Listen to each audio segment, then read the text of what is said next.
യാത്ര പോയി കഴിഞ്ഞാൽ സുരക്ഷിതമായി വീട്ടിലേക്ക് തിരിച്ചെത്തണമെന്ന് ആഗ്രഹിക്കാത്തവരുണ്ടോ? എന്നാൽ മടക്കയാത്ര ഉറപ്പാകാൻ മഹാന്മാർ നിർദ്ദേശിക്കുന്ന ഒരത്ഭുത വചനം പരിശുദ്ധമായ ഖുർആനിലുണ്ട്.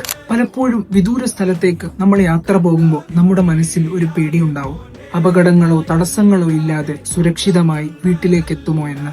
ഇവിടെയാണ് ഈ പരിശുദ്ധമായ ആയത്ത് നമുക്കൊരാശ്വാസമാകുന്നത്. സൂറത്തുൽ ഖസസിലെ 85-ാമത്തെ ആയത്ത്, ഇന്നല്ലദീ ഫറദ അലൈക്കൽ ഖുർആന ലറാദ്ദുക ഇലാ മആദ്. തിരുനബി സല്ലല്ലാഹു അലൈഹി വസല്ലമ തങ്ങൾ മക്ക വിട്ട് ഹിജറ പോകുമ്പോൾ വല്ലാതെ സങ്കടപ്പെട്ടു. തങ്ങളെ തിരിച്ച് മക്കയിലേക്ക് എത്തിക്കുമെന്ന് അള്ളാഹു നൽകിയ വാഗ്ദാനമാണിത്. മറ്റു സുന്നത്തായ ദുആകൾ ചൊല്ലുന്നതിനൊപ്പം ഈ ആയത്ത് പാരായണം ചെയ്യുകയും വിരലുകൊണ്ട് ചുമരിൽ അടയാളപ്പെടുത്തുകയും ചെയ്യുന്നത് യാത്രയിൽ ബർക്കത്ത് ലഭിക്കാനും സുരക്ഷിതമായി തിരിച്ച് നാട്ടിലേക്ക് എത്താനും കാരണമാകാം. ഇനി അടുത്ത യാത്ര പോകുമ്പോൾ ഇത് മനസ്സിൽ കരുതുക. ഈ വീഡിയോ ഇപ്പൊ തന്നെ സേവ് ചെയ്തു വെക്കുകയും ഉപകാരപ്പെട്ടെങ്കിൽ കൂടുതൽ ആളുകളിലേക്ക് ഷെയർ ചെയ്യുക.